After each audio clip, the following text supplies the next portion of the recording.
Enggak, ini belum ini. Kayak mana miringnya? Oh, ini jadi.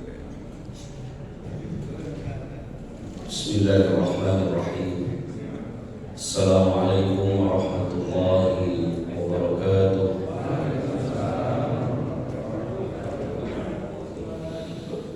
Sallallahu ala Muhammad.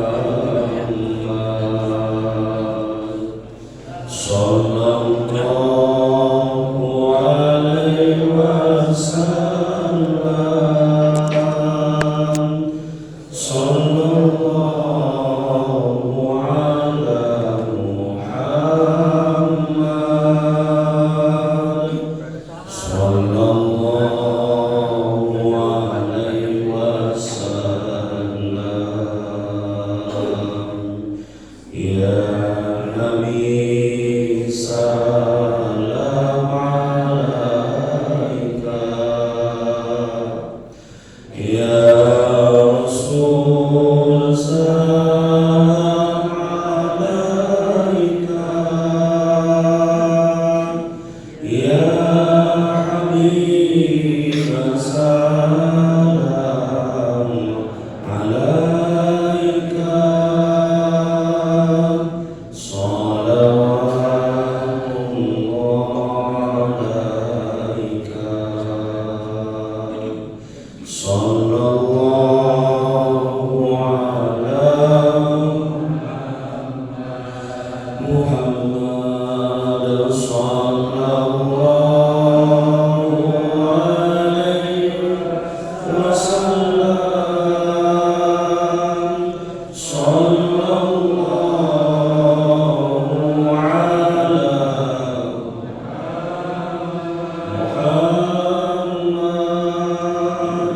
Sallallahu alaihi wasallam. Allahumma barik lana fi Rajab wa Sya'ban wa balighna Ramadan wa balighna Ramadan. Allahumma barik lana fi Rajab wa Sya'ban wa balighna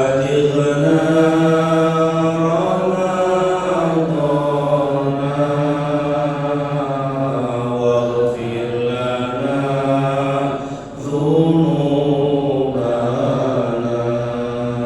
Amin. Allahumma barik lana fi Rajab wa Sya'ban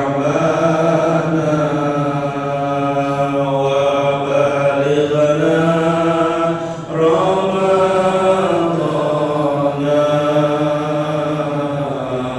wa hasil maqasidana. Amin. Allahumma barik lana fi Rajab wa Sya'ban wa balighna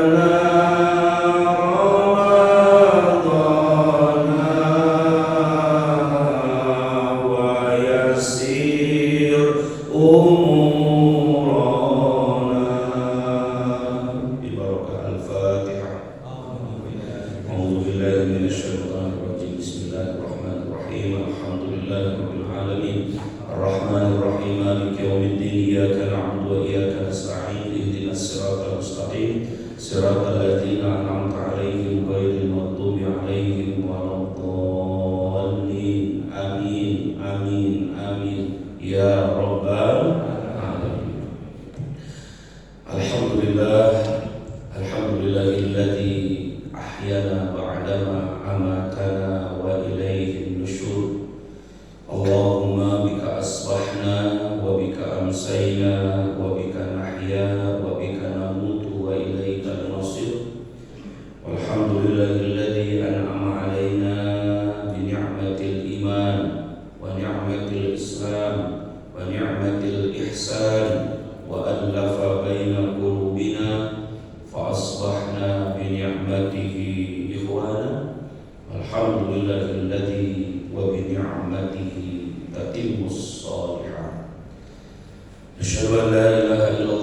ونشهد أن محمدا رسول الله نصلي ونسلم على رسول الله سيدنا ومولانا محمد صلى الله عليه وسلم وعلى آله وأصحابه وذرياته وأمته وأهل بيته الكرام ومن تبعهم بإحسان إلى يوم القيامة. أما بعد فقال الله تعالى بسم الله الرحمن الرحيم يا أيها الذين آمنوا اتقوا الله حق تقاته ولا تموتن إلا وأنتم مسلمون.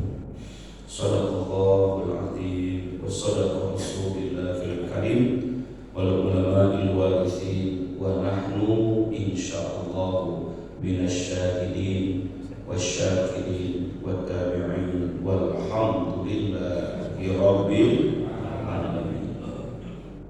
Tapi pun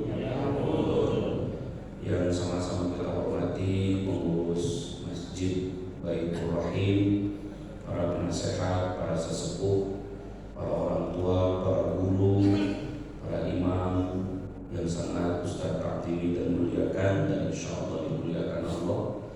Segenap Bapak Ibu, ayah bunda, hadirin jamaah salat subuh dan jamaah ta'lim subuh hari Kamis Masjid Baitur Rahim, baik yang menyaksikan secara online maupun juga yang langsung hadir di masjid ini, tanpa terkecuali insyaallah seluruhnya dimuliakan dan diampuni oleh Allah Subhanahu wa taala.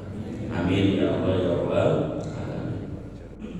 Alhamdulillah, syukur tak terhingga kepada Allah sampai pada saat ini Allah masih berikan dengan kita nikmat hidup di dunia, tentunya dengan melaksanakan rangkaian ibadah dan ketaatan kepada-Nya.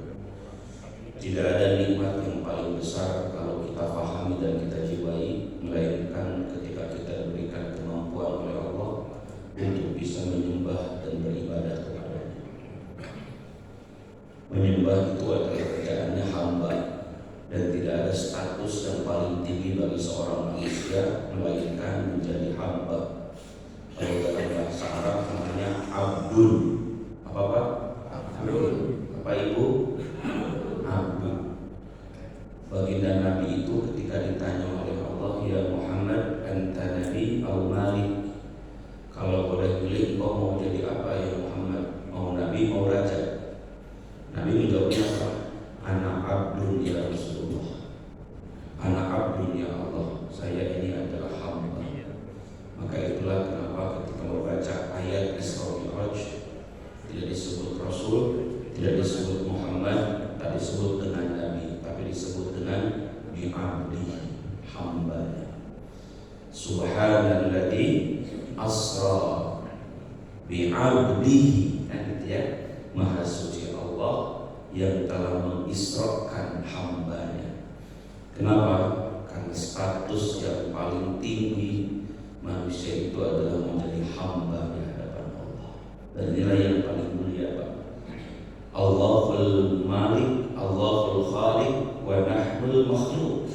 Allah itu yang menciptakan dan kita yang menciptakan. Allah yang diibadahi dan kita yang beribadah. Allah yang disembah dan kita yang menyembah. Dan tidak ada puncak dari seorang hamba melainkan dia bisa membuktikan kualitas penyembahannya di hadapan Allah. Apa saja ibadahnya? Banyak sekali. Salah satu di antara tandanya adalah fa'budni wa aqimis shalah. Sembahlah aku dengan mendirikan sholat. Maka kalau mau tahu apa tanda hamba, ya sholat. Maka barusan kita sudah sholat subuh. Mudah-mudahan Allah menerima penghambaan kita. Allah menerima sholat subuh kita. Allah menerima mengabulkan doa kita. Dan dengan ini juga insya Allah Allah mengampuni dosa-dosa kita. Amin ya Allah ya Rabbal alamin. Dilanjutkan selesai sholat subuh kita dengan mengikhlaskan hati, melembutkan hati. Duduk sejenak. Selesai sholat subuh ini tidak langsung pulang ke rumah, menyengaja untuk duduk dalam majelis ini. Kata Imam Ad-Darimi dalam kitab Hayatul Kubra, dia menyebutkan orang yang menyengaja duduk di majelis ilmu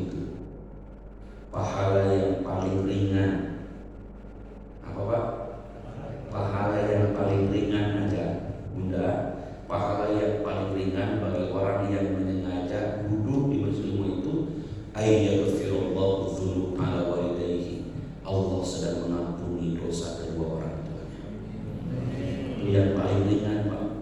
Kalau yang paling dahsyat mah ada 7 kan dalam kitab Ihanatul Talibun, dalam kitab Ilmu Ta'alim juga sama kan. Dari mulai sama dengan jihad di jalan Allah, ya kan. Siapa yang menulis ilmu Allah mudahkan jalan menuju surga, ya kan.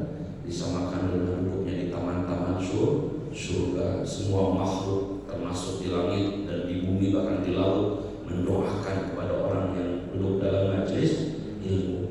Lebih baik daripada sholat sunat 1000 rakaat, lebih baik daripada menyolatkan 1000 orang mati, lebih baik daripada menjenguk 1000 orang yang sakit.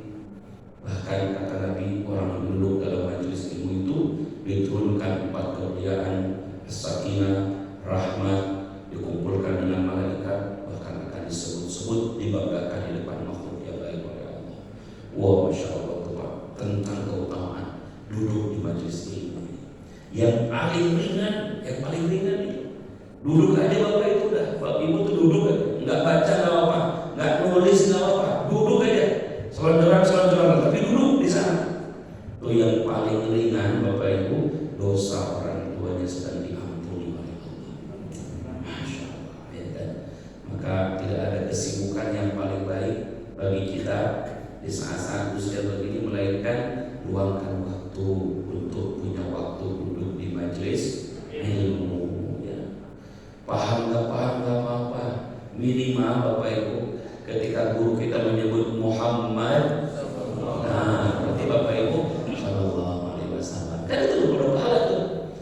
Ketika saya baca Al-Quran, Bapak Ibu mendengar misalnya kan ayat Quran didengar, itu udah jadi pahala. Nggak usahlah kita mimpi dapat ilmu yang banyak sampai jadi orang pintar, jauh itu mah. Otak kita ini nggak kayak otak zaman dulu, Pak. Udah usia-usia begini kan kadang-kadang ngomong apa Ustaz itu agak lambat mencernanya itu kan. Beda kayak kita masih zamannya pendidikan, masa-masa pendidikan, masa-masa kita belajar kan, lagi encer-encernya otak itu.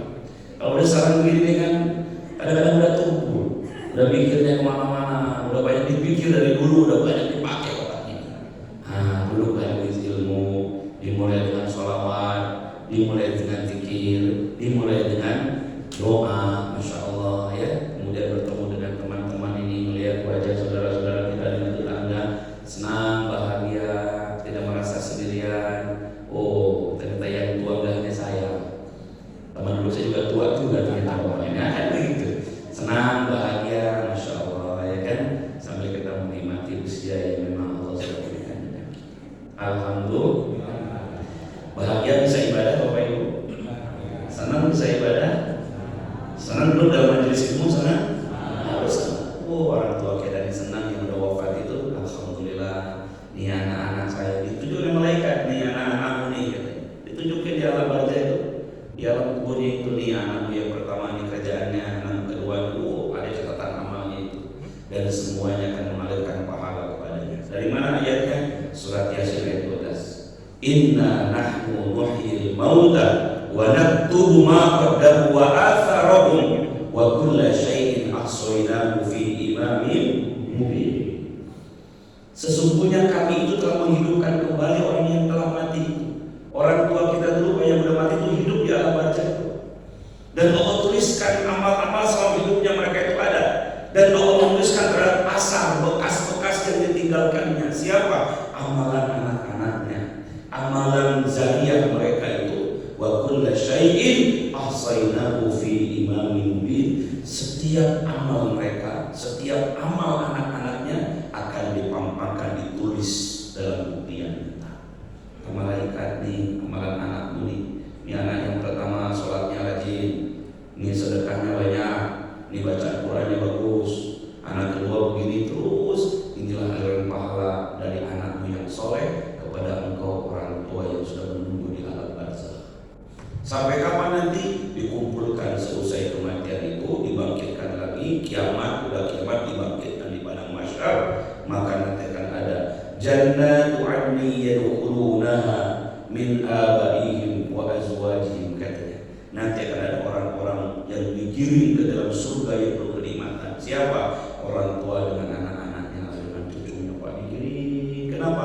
Karena mereka orang tuanya beriman, anaknya beriman, cucunya beriman, maka digiring oleh Allah menjadi rombongan-rombongan orang-orang yang beriman dan masuk surga berjamaah. Wasiqal ladzina taqaw rabbahum ilal jannati zumara. Itu ada surat Az-Zumar. Surat Az-Zumar itu adalah surat orang-orang yang berbondong-bondong masuk surga. Disebutkan di ayat ke-73-nya itu. Wasiqal ladzina taqaw rabbahum ilal jannati zumara.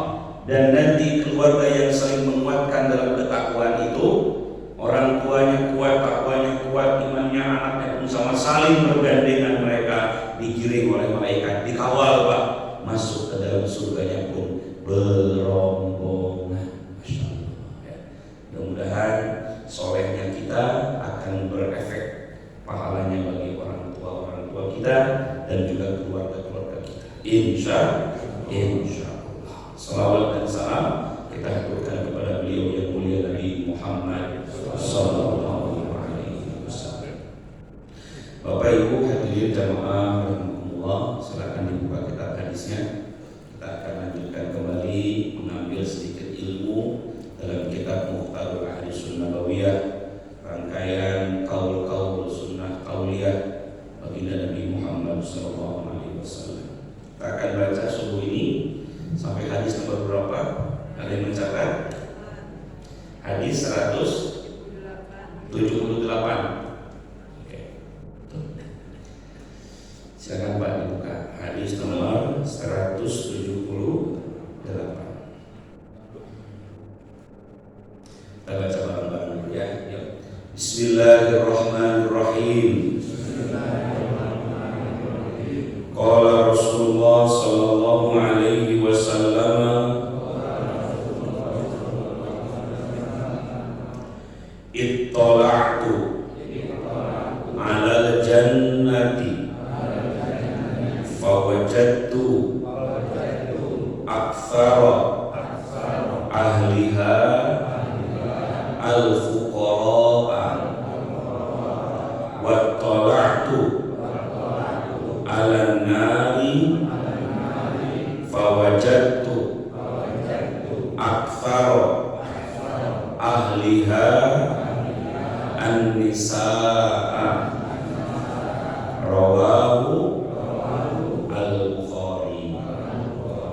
Insyaallah ini hadis yang kita dengar ya, baru kebaca kita di hadis ini.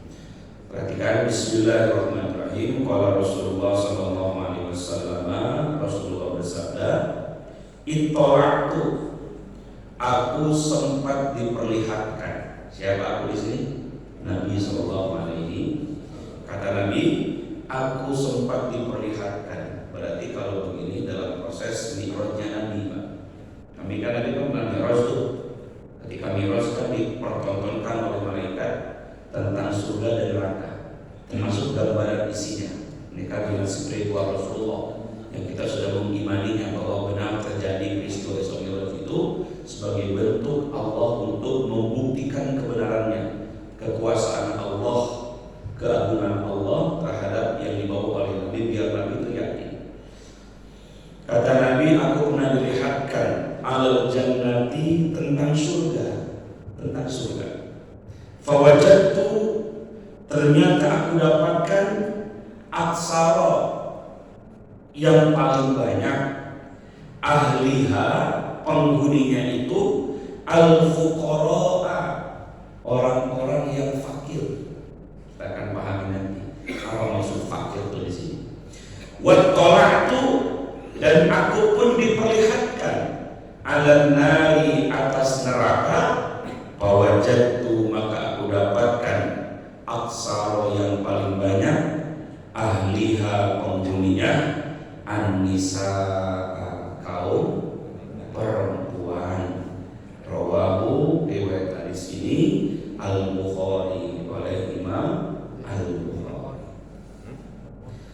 Secara teks sudah bisa kita pahami Bapak Ibu, setidaknya salah satu di antara kebanyakan penghuni surga dan neraka itu, di antaranya Pak, yang paling banyaknya adalah orang-orang yang fakir. kalau yang surga orang-orang yang fakir, baik laki maupun perempuan. Fakir di sini maknai apa Ustaz? Orang-orang yang memang menggunakan hartanya dalam selama hidup di dunianya untuk hal yang baik, sampai mati dia habis hartanya. Sampai habis dia habis hartanya sampai mati. Maka Nabi kan pernah berdoa ya, Allahumma ahyini miskinan katanya, atau Allahumma ini fakiran, ya Allah hidupkan aku dalam kondisi miskin, wa amitni miskinan, dan matikan aku dalam kondisi miskin. Ya ada lagi Allahumma ahyini bil iman wa amitni bil iman, ya Allah hidupkan aku dalam kondisi iman dan matikan dalam kondisi iman. Ini pilihan. Dalam beberapa syarah disebutkan yang disebut dengan orang fakir itu adalah maknanya mereka yang menjadikan semua yang ada itu dipakai untuk ibadah, Pak. Satu sisi juga adalah bahwa orang yang sabar dalam hidupnya ketika diberikan kekurangan dalam bentuk harta. Jadi fakir itu konteksnya harta, Pak. Bukan fakir ilmu ya, fakir harta. Maka orang-orang yang susah secara harta di muka bumi, satu sisi juga kabar gembira dari Allah. Setidaknya hisabnya pendek, ya kan? Karena harta itu ya ayah bunda yang halal aja dihisab, apalagi yang haram disiksa. Kalau yang haram apa? Yang halal aja, yang jelas-jelas haram itu dihisab, apalagi yang haram. Kalau yang haram udah pasti itu jelas disiksa itu. Maka Nabi SAW itu, masya Allah ya, bukan miskin Pak. Nabi itu 9 istrinya dibuatin rumah semua, dikasih kuda semua. Kuda dulu kan kuda itu mobil Pak, kalau sekarang kendaraan. Ya, Bapak kalau punya istri 4 dikasih rumah semua kan? Belum tentu di satu atap ini dia kayaknya.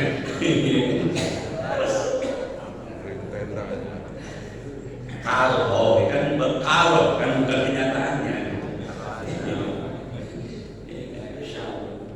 Rasulullah, bukan miskin Rasul. Walaupun mohon maaf ya kan, ketika menjelang wafat sudah habis hartanya Rasulullah. Sampai rumah terakhirnya pun menjadi makamnya, kamarnya habis Pak. Sekarang kan jadi raudhah, yang jadi makam itu kan rumahnya Nabi dulu, kamarnya juga, ya, satu dengan masjidnya. Jadi ya sudah habis gitu. Tapi semua terabadikan dalam semua amal saleh. Hampir semua sahabat gitu, Utsman, Abu Bakar, termasuk Khadijah Pak.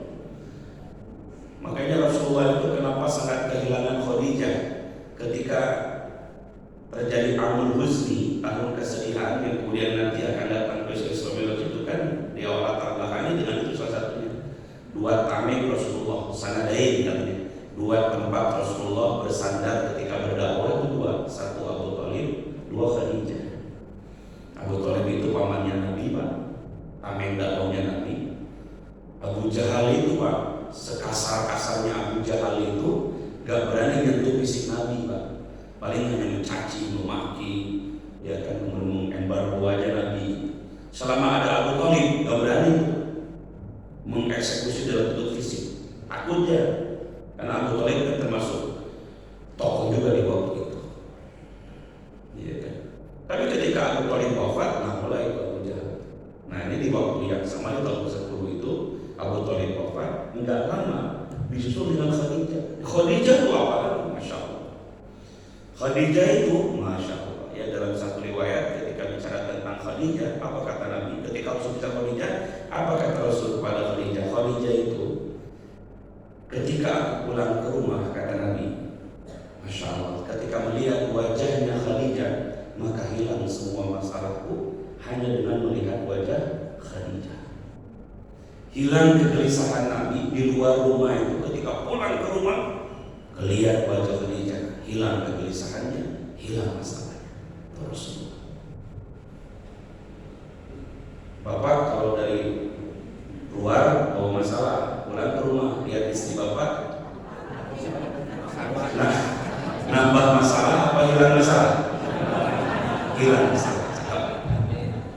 sibuk.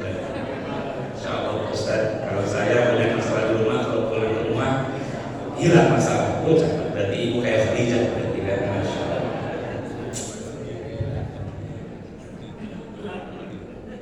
Kok bangun deh kan? Kenapa aham gitu? Ada yang di leher kayak di belas ini. Ketika menikah dengan Nabi, ucapan Khadijah pertama itu apa coba? Masya Allah. Khadijah itu ngerti dirinya, dia itu paling kaya. Nabi itu gak dihitung kekayaannya sebelum menikah dengan Khadijah. Orang paling kaya di Arab itu waktu itu satu Khadijah, dua Abu Jahal. Yang ketiga Abdurrahman bin Auf, ini masih kafir mereka, masih kafir. Abdurrahman masih kafir. Yang keempatnya baru Abu Bakar, Pak. Kan Islam agama belum jadi Rasul kan. Nabi belum itu, Nabi itu masih muda, Nabi itu belum jadi istrinya, belum jadi suaminya Khadijah, belum itu. Itu yang paling itu Khadijah. Abu Jahal itu ngejar Khadijah. Kenapa? Abu Jahal itu berusaha, Pak. Dia punya anggapan kalau kawin sama Khadijah makin kencang duitnya, makin kencang usahanya, makin besar bisnisnya. Tapi Khadijah nggak mau. Khadijah tahu nggak mau. Khadijah kalau dia kawin sama Abu Jahal, udah ketutup sama Abu Jahal. Jadi nggak mau. Tapi apa pada Allah?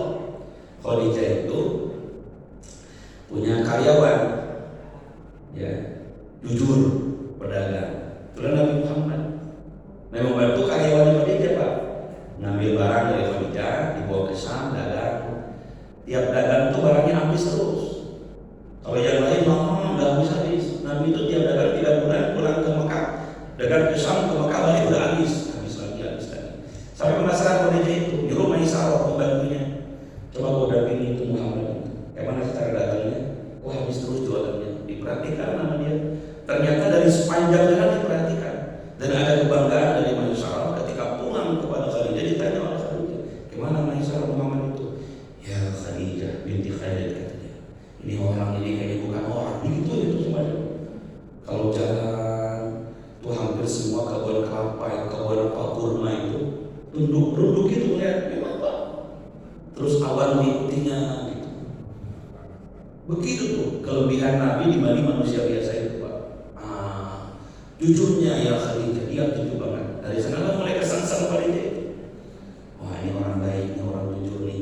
Kayaknya harta saya ini bisa bermanfaat kalau diberikan semua orang ini. Udah, Adia Maisarah sampaikan kepada walinya Abu Thalib, pamannya, sampaikan kepada Abu Thalib. Bisa aku menikahi dia gitu. Ini dia mau untuk perempuannya, Pak. Yang mau akhirnya dilamar sama Khadijah. Baik, yang lamar itu bukan Nabi, Khadijah lamar Nabi, Pak. Lewat Abu Thalib pamannya. Singkat cerita menikahlah dengan Rasulullah. Ucapan yang pertama diucapkan apa? Karena Khadijah tahu dia orang paling kaya. Mungkin kalau bahasa kita mah kalau perempuan kaya mungkin lakinya itu kan gua yang paling kaya walaupun laki-laki kan. Ini kan Khadijah paham. Apa kata Khadijah? "Ya Muhammad, inna mali limalika." Sesungguhnya hartaku ini hartamu ya Rasulullah. Digituin, Pak. Hartaku ini hartamu. Kalau bahasa kita mungkin duitku ini duitmu. Kalau ibu-ibu sekarang kan lain ya. Kalau ibu sekarang apa? Duitku ya duitku. Duitmu duitku. Kalau Khadijah dulu gimana kemenangkan Nabi coba? Dia ngomongnya begitu, "Ya Muhammad, duitku duitmu ya Muhammad." Begitu. Ya kan? Masya Allah. Jadi Nabi itu merasa kehilangan dengan Khadijah karena sikapnya yang dahsyat luar biasa. Merasa kehilangan, rasa kehilangan. Maka Rasulullah SAW termasuk Khadijah itu habis hartanya, Pak. Dipakai berdakwah habis sampai wafat itu. Sampai dalam riwayat Khadijah itu ketika wafat sampai pakai baju yang 80 tambalan, Pak. Sampai Rasulullah bilang, "Ya Khadijah, kalau kau menikah denganku habis hartaku ini, hartamu itu akan kugantikan semuanya dengan bermohon kepada Allah, akan kugantikan dengan emas berlian yang tak ada habisnya di akhirat nanti."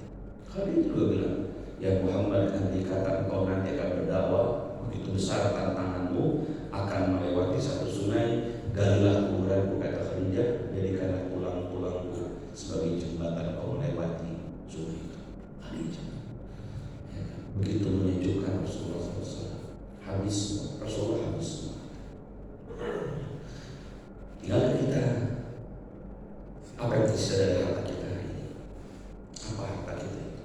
Sertifikat semua ditinggal, anak semua ditinggal, yang akan masuk ke dalam dia waktu dalam amal soleh. Maka jangan sampai menjadi orang yang fakir di akhirat nanti karena kita tidak punya amal ketika pulang. Itu maksudnya di sini, Pak. Gitu. Jangan kaya di dunia tapi fakir di akhirat nanti. Fakir dengan itu, maka kita kalau bisa kembali kaya dengan amal di akhirat, walaupun kita memang fakir di dunia, tidak apa-apa. Makin harta tidak apa-apa, makin dikit harta kita, makin ringan hisabnya di hadapan Allah.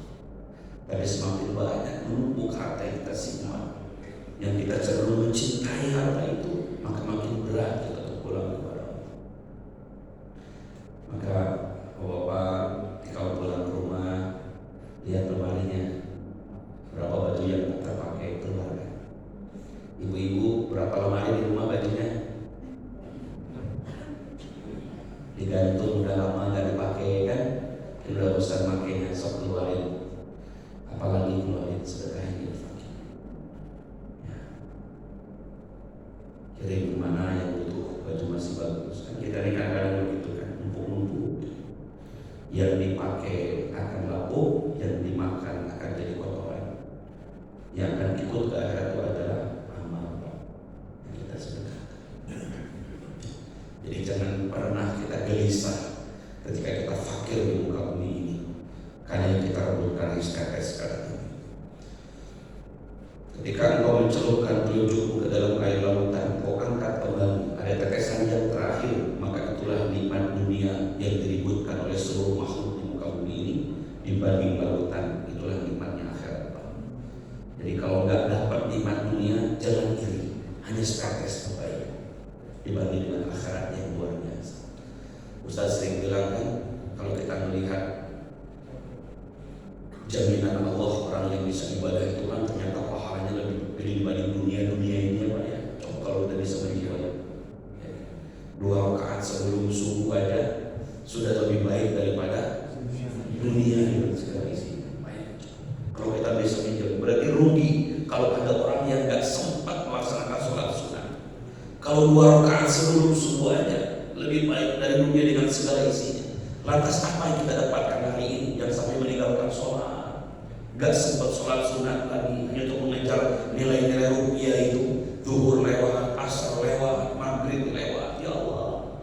Pada kata Nabi 2 rakaat yang sunnah aja lebih baik dunia dengan segala isinya. Berarti dunia kecil di hadapan Rasulullah, di hadapan Allah kecil. Belum yang wajibnya, subuhnya, belum tahajudnya, belum duduk dalam majlis ilmunya. Maka di awal saya bilang tak ada nikmat yang paling besar yang Allah berikan, melainkan nikmat ketika kita bisa ibadah di hadapan Allah SWT. Jadi adalah hidayah, ini hidayah. Gak mudah untuk jadi jiwa seperti bapak ibu ini yang tiap waktu ke masjid berjamaah, duduk di majelis itu sudah lembut hatinya itu bapak ibu. Maka mesti dijaga ini. Gimana cara jaganya tadi? Kumpul-kumpul dengan orang-orang soleh, sering dengar nasihat-nasihat terus terjaga jiwanya. Sampai kapan? Sampai pada kita pulang kepada Allah Subhanahu wa ta'ala. Irji'i ila rabbiki radiyatan mardiyah fadkhuli fi ibadi wadkhuli jannati. Subhanallah. Maka hati-hati ya, jangan sampai kita kaya di muka bumi tapi nanti sengsara di akhirat nanti. Karena Nabi ternyata banyak menemukan di surga itu adalah orang-orang fakir. Siapa usah orang yang habis apa yang dipakai untuk ibadah, cari bekal pulang di hadapan Allah. Insyaallah. Karena kematian kadang-kadang Masya Allah ya datang sebelum kita duga. Saya punya jemaah, maaf ini cerita aja Pak, siapa tahu jadi ibroh ya. Punya jemaah kita ini Masya Allah ya. Cerita sama saya, Ustaz, saya ini kata dia, kan saya sering isi kajian-kajian Pak di beberapa sakar-sakar provinsi ya. Insya Allah tak, saya ini kata dia kalau pensiun sudah siap, udah buat kontrakan 50 kamar. Sebelum pensiun dia udah punya kontrakan 50 kamar dari tempat saya di Provinsi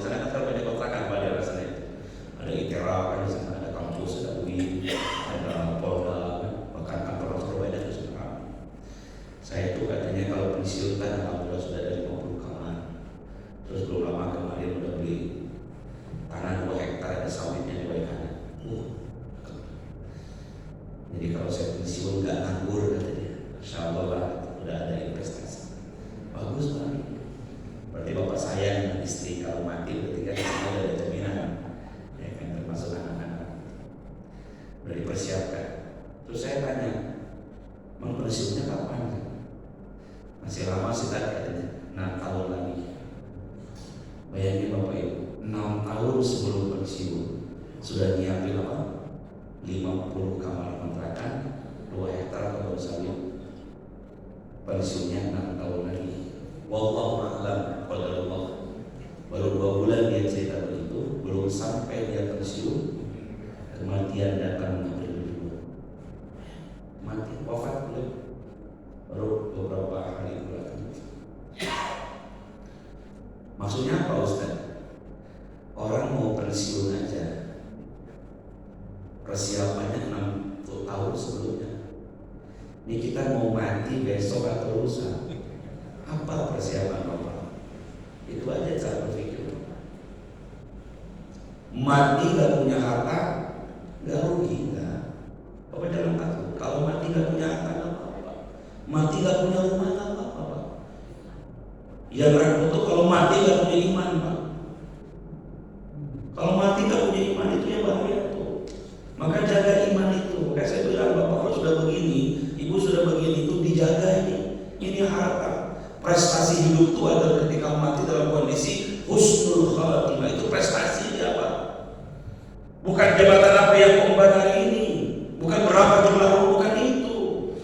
Prestasi itu ketika di akhir kehidupan engkau menjadi orang yang soleh, itu namanya husnul khatimah. Itu prestasi dalam hidup. Daripada dulunya pernah jadi ini, pernah jadi itu, tapi menjelang kematian dia tak punya bekal apa-apa. Kan subhanallah ya. Nasihat-nasihat yang seperti ini yang mesti Bapak Ibu dapatkan. Merenung gitu. Jadi gak usah ribut lagi masalah dunia. Ibu sudah usia 50 tahun, gak usah macam-macam lagi. Udah yang penting bisa makan, alhamdulillah. Hujan gak kehujanan, alhamdulillah. Gak usah lagi mimpi pengen punya emas 20 kilo. Bapak bos mau ganti mobilnya kira-kira lebih Alphard. Ya udah, itu aja Pak. Mau Avanza, mau Alphard sama aja. Seperti gelinting aja udah. Persoalannya dipakai ibadah apa enggak? Mobil ada, motor ada, hujan enggak ke masjid? Kata Allah gimana kamu ini? Hujan kok enggak ke masjid? Alasannya hujan padahal mobil punya. Enggak kehujanan, motor ada kalau merasa jauh. Tapi kenapa enggak ke masjid? Hati-hati itu dihisab harta itu. Dihisab oleh Allah. So komprongin mobil ke depan masjid sendiri. Kalau pas hujan itu rame. Kenapa lagi hujan Pak Ustaz penyerang mobil? Kenapa? Orang gak mau tinggal berjamaah. Andai kata orang itu tahu tentang keutamaan berjamaah, maka dia akan merangkak berangkat ke masjid itu. Merangkak. Sekarang persoalannya bapak kakinya sehat, ibu kakinya sehat. Hujan turun gak ke masjid. Untung belum stroke kita ini. Ada mobil, ada motor pakai. Apa yang jadi kendala coba? Apa yang jadi kendala? Ini Pak bicara iman itu di sini. Iman itu di sini keberpihakan. Ya, halaman masjidnya luas. Itu kalau belakang kalau pakai parkir mobil berapa masuk ke mobil? 40 masuk kan? Masuk ke 40? Masuk. Masukin di depan orang. Yang hujan dikit sepi di masjid itu. Walaupun memang mohon maaf ada uzur Pak. Kalau hujan itu deras yang membahayakan boleh, tapi kan itu di Arab Pak. Di Arab itu kalau hujan Pak banjir, karena jarang, nggak ada sungai. Kalau di kita ini hujan deras juga selama sungainya jalan, nggak ada mau hujan itu di kita Pak. Di Arab tuh hujan setahun sekali, belum tentu ada itu Pak. Nah kalau sekali hujan deras mereka membawa apa namanya banjir, limbah padang pasir. Kalau kata Nabi kalau hujan boleh nggak banjir. Nah kalau di kita ini, ya kan selama kita ini mohon maaf. Ya hujannya ya deras-deras angin aja ya. Kata aja lah udah, jangan sampai air menjadi penghalang. Apalagi yang lainnya, ini mah hujan enggak. Jalannya bagus, lampunya terang, masjidnya juga enggak panas, karpetnya empuk, AC-nya dingin, lampunya terang. Ustaznya datang sendiri, nyupir sendiri, masih nggak mau datang lagi. Mau dengan cara apa? Kata Allah engkau mau datang ke masjid ini, jangan hati-hati, padahal badan sehat. Babi ai ala rabbikuma, ya Allah, so, ditulis tuh di rumah tuh, babi ai ala rabbikuma tukadziban, nikmat mana lagi yang kau dustakan? Apa yang kau pikirkan di akhir usia ini? Udah, kau usah mikir yang aneh-aneh lagi. Ya kan?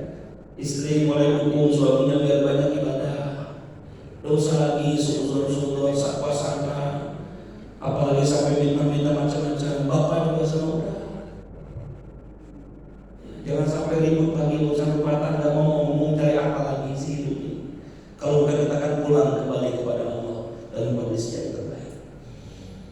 Mulai belajar bersih hati, jangan iri, jangan dengki dengan pasangan, jangan gampang kesal sama istri, ibu jangan gampang kesal sama suami. Apa yang mereka keselin coba?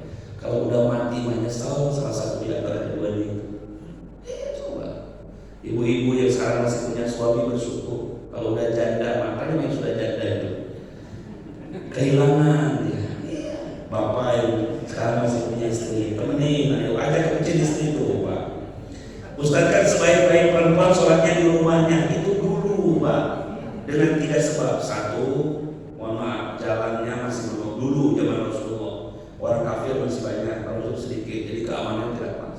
Banyak binatang buas dan tidak ada sapali perempuan. Kalau sekarang pakai kali ini, masjid kita ada sap perempuan kan?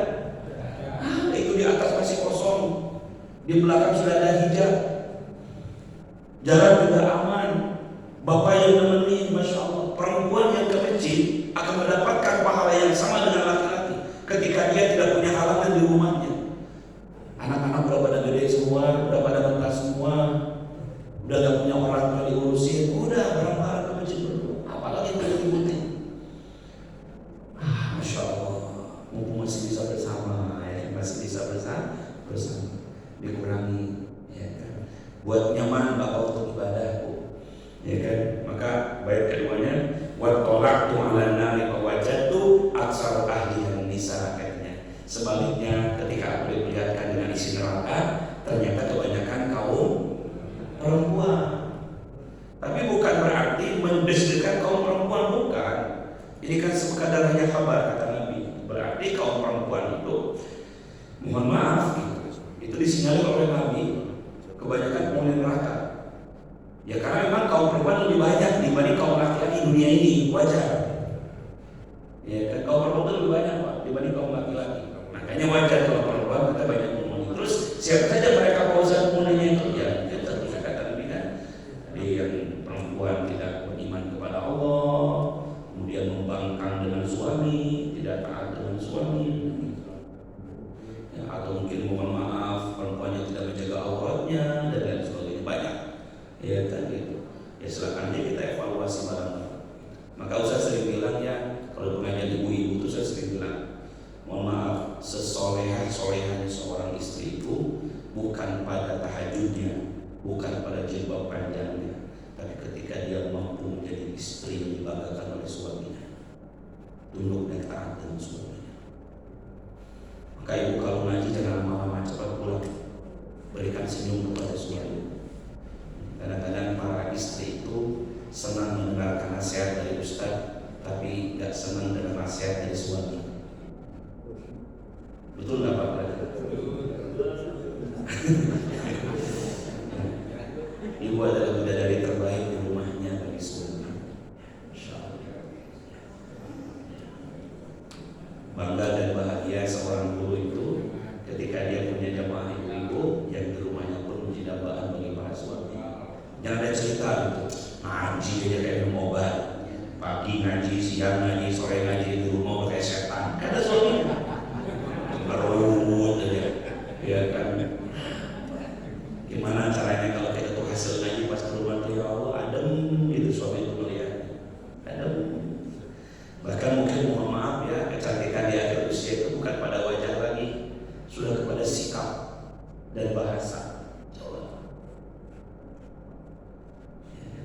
Pak lihat istri walaupun sudah tua tapi lembut omongannya, senyum gitu, mungkin akan lebih tenang Pak, itu menenangkan.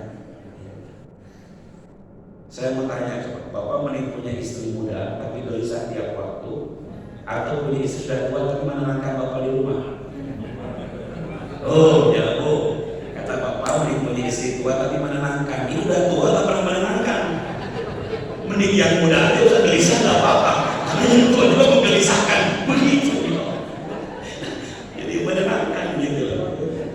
Coba saya tanya sama ibu, bu, mending punya suami udah tua menenangkan atau suami muda tapi menggelisahkan?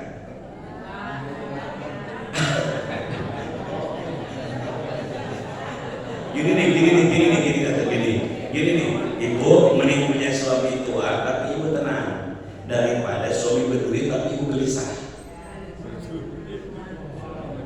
Mending tua menenangkan gitu. Jadi jangan apa-apa menenangkan gitu. Jadi ketenangan itu kunci. Udahlah, bapak-bapak kalau punya impian macam-macam dengan perempuan lain, demi Allah Pak, akan membuat gelisah itu nggak tenang hidup. Iya. Banyak cerita dengan saya, orang-orang tua yang menikah lagi sama istri muda itu ternyata gak bahagia, gelisah. Satu istri masih muda, dua dulu kebiasaannya gitu kan. Kita udah gak sama mami menutupi kemauannya apa, maunya main aja kemana-mana begitu. Ternyata istri muda itu gak bahagia Pak, gelisah juga Pak. Stroke dikit mati kita Pak. Mending yang tua aja lah, yang penting menenangkan di rumah itu. Makanya itu harus menenangkan di masa tua itu kan. Buat ada suami gitu kan, Masya Allah, sampai siapin. Bapak mau ke masjid, dilihatin sarungnya, pokoknya, pecinya gitu kan. Minumnya, Masya Allah, dilayani benar gitu. Nanti pas bapak sudah nggak ada tuh, ibu tuh merasa kehilangan, ya Allah, kayak nggak bisa buatin kopi lagi, nggak ada bapaknya. Bapak juga akan merasa gitu kan nanti. Pas ibu sudah nggak ada, ya Allah baru kerasa begitu berartinya istri itu. Sekarang kalau dia mati dari nyari kopi lagi, dari nyari minum lagi, nyari baju lagi, mau ganti dengan yang muda gak berani, udah tua. Sudah jadi matanya menduda sampai tua kan, menduda sampai tua sampai wafat. Alhamdulillah. Ujungnya apa?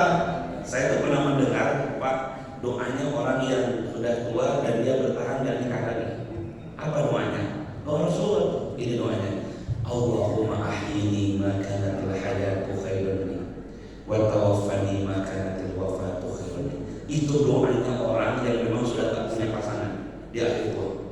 Ya Allah, hidupkan aku kalau hidup ini baik bagiku, tapi matikan aku kalau kematian baik bagiku. Kenapa? Aku lebih baik menyusul istriku yang sudah wafat duluan daripada hidupnya sendiri. Jadi akhirnya itu Pak, orang yang cinta pasangan itu apa? Ketika pasangannya mati, dia juga pengen segera menyusul. Yang lebih bahagia sama istri, pengen nyusul gitu, pengen nyusul kan. Kayaknya di kuburan itu lebih adem dengan istrinya kata orang lagi begitu. Makanya sampai ada yang bisa minta ditumpuk Pak. Istri juga begitu tuh, istri itu. Ya, salah, saya jadi udah tahu lagi, pengen nyusul bapaknya aja. Nyusul bapaknya, makanya dia minta. Nah nanti kalau ibu mati ditumpuk aja kuburannya ya, ditumpuk sama suaminya. Walaupun Allah alam kata apa tidak ada rahasia kan. Kalau ruh min amri Rabbi kata Allah, itu urusan engkau dan tidak tahu. Ya, kan? Tapi yang pasti kalau baca di Quran kan, orang soleh ketemu dengan orang soleh lagi kan, itu Pak, itu aja. Ya, maka ikatan kita ini bukan hanya sekadar di dunia, tapi insya Allah baiti jannati sampai masuk ke surga. Nah ini Bapak Ibu, maka Ustaz sering bilang juga sih, sebenarnya ibadah yang paling baik bagi kita di akhir usia itu menata hati. Kolbunnya ini Pak. Ya sekarang mohon maaf gitu ya, kalau nganterin sholat, mohon maaf gitu, fisik kita udah terbatas kan Pak. Ruku aja gak bisa benar-benar ruku kan, udah entok terus pada ini. Paling ruku itu asal gini aja ngebungkuk, nah gitu. Ketika duduk juga sama kan, gak bisa lama. Sujud juga kalau kelamaan ya yang praktikal ujungin gue gitu. Ada itu fisiknya udah terbatas gitu kita ini Bapak ini. Iya kan, tahajud udah terbatas, baca Quran juga maaf gitu, udah mulai ngantuk, sering ngantuk gitu. Terus apa yang kita ambilin di akhir usia itu? Ibadah terbaik adalah qalbun salim, menata hati. Jangan gampang marah, jangan gampang jengkel, iri, dengki, gampang kesinggungan. Sabar.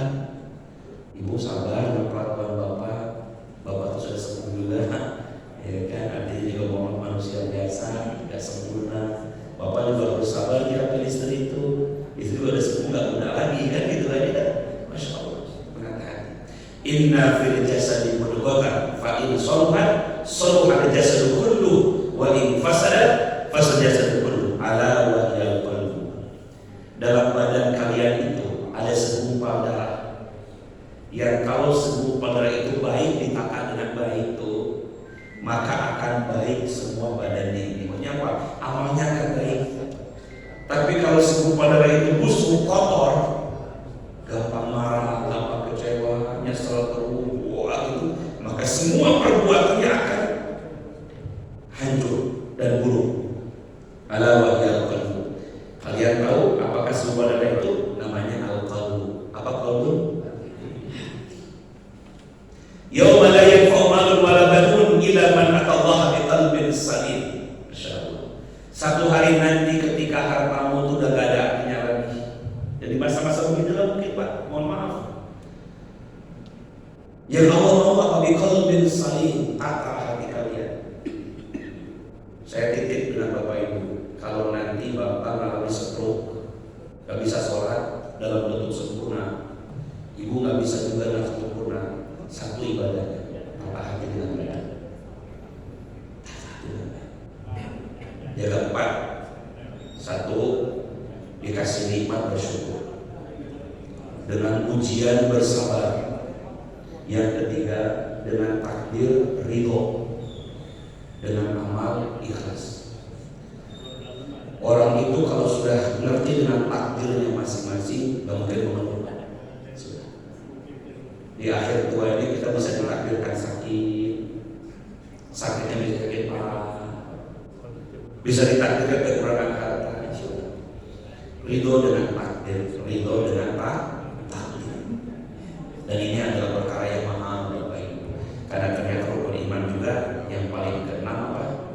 Iman dengan qada dan qadar, takdir yang akan kita terima dalam kehidupan kita ini.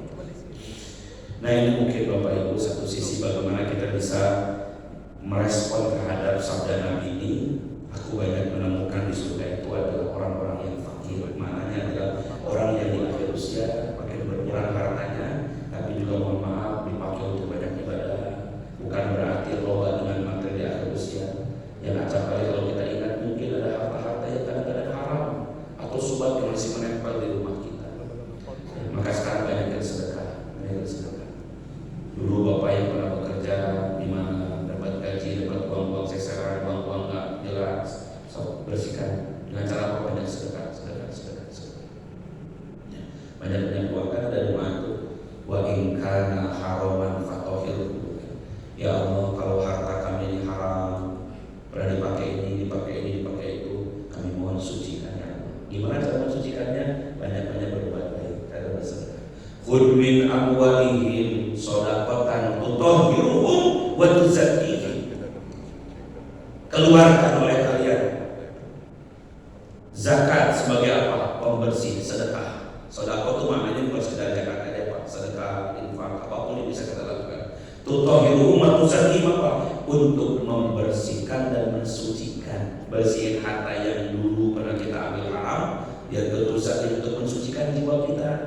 Yang kita iri, dengki, pernah bersalah, pernah bertikai, berselisih masalah penghasilan dan sebagainya. Mungkin pernah ada jatah orang diambil sama kita, ya kan mungkin. Yang tahu kan Bapak Ibu yang menjalani itu. Nah, maka mumpung ini masih kita masih hidup ini kan. Kalau masih itu semuanya berguna Pak, semuanya berarti, bahkan semuanya masih ada waktunya untuk tobat dan masih bisa. Tapi kalau sudah masuk dalam kematian, yauma la yanfa'u, akan bermanfaat bagi semua yang memiliki. Maka mudah-mudahan ya kita bisa menjaga. Kata Nabi bahwa aku melihat kebanyakan di surga itu adalah orang-orang yang fakir, di mana adalah orang yang memang dia ketika sampai wafatnya habis semua hartanya untuk dipakai ibadah kepada Allah Subhanahu wa taala. Kehendak anak punya rezeki masing-masing. Ya kan? Anak kita rezekinya kan jangan gelisah. Ada orang yang sampai ngambil yang haram untuk anak 7 turunan. Ya kalau nggak sampai dekat apa-apa kan ada sih. Aduh, kasihan kita kadang-kadang melihat. Semoga Allah menyelamatkan kita ya Pak. Nah, yang kedua juga Nabi perlihatkan ternyata penghuni neraka itu adalah banyak kaum perempuan. Nah kita walaupun walijin Pak, walaupun perempuan itu banyak penghuni neraka, tapi kan tergantung pada suami juga. Kan suami ini kan jadi imam, dong. Ya kan? Maka mau tidak mau mohon maaf gitu. Ketika istri itu celaka, ya suami juga terbawa dong. Ya kan? Makanya jangan biarin aja lah. Memang dia calon neraka aja. Ya kita di suami tahu jawab istri, menutup auratnya, menjaga harga dirinya, gitu kan, memuliakannya, gitu kan. Kalau bisa kita bisa menyelamatkan istri kita memang masuk ke dalam surga bersama kebaikan-kebaikan itu sebagai suami. Insya Allah. Saya rasa dulu Bapak Ibu, satu hadis cukup membuat kita jadi ilmu dan tazkirah pengingat dengan kita. Mudah-mudahan usia yang sedang kita jalani makin baik kepada Allah Subhanahu Wa Taala. Dan saya ingatkan kita sudah masuk tanggal 2 Sya'ban ini, ya. Monggo silakan amalan Sya'ban itu sebagaimana amalan di bulan Rajab kemarin. Bapak Ibu yang memang bisa puasa silakan berpuasa, ya. Untuk dilatih Pak, biar nggak kaget perutnya nanti. Karena dari Sya'ban akan masuk Ramadan. Jadi sekarang tinggal 28 hari lagi masuk Ramadan. Banyak-banyak doa yang tadi juga oleh Pak Allahumma barik lana fi Rajab wa Sya'ban wa balighna Ramadan.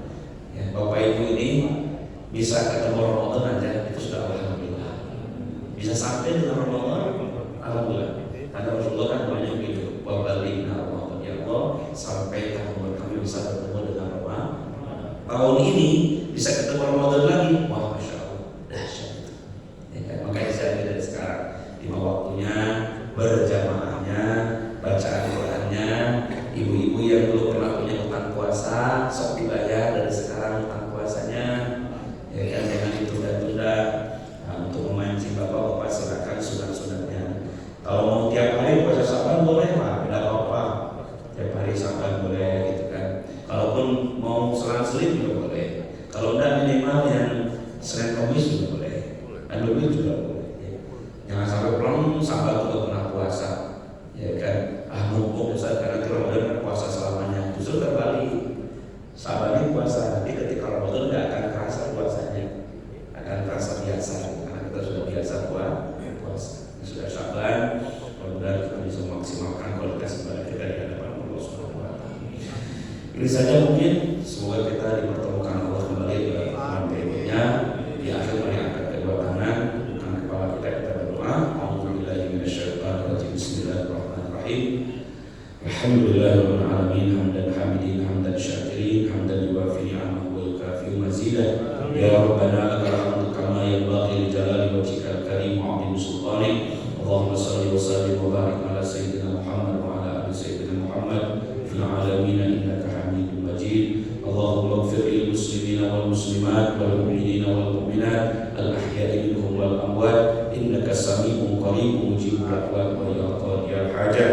Allahumma rabbana zidna ilman nafi'an warzuqna fahman wa amalan sholihan maqbulan mutaqabbala wa ashifan min kulli da'in wa saqamin bi rahmatika ya arhamar rahimin. Allahumma barik lana fi Rajab wa Sya'ban wa balighna Ramadan. Rabbana atina fid dunya hasanah wa fil akhirati hasanah wa qina adzabannar. Subhana rabbika rabbil izzati amma yasifun wa salamun alal mursalin walhamdulillahi rabbil alamin. Subhanakallahumma rabbana wa bihamdika asyhadu an la ilaha illa anta astaghfiruka wa atubu ilaik. Assalamualaikum warahmatullahi wabarakatuh. Waalaikumsalam.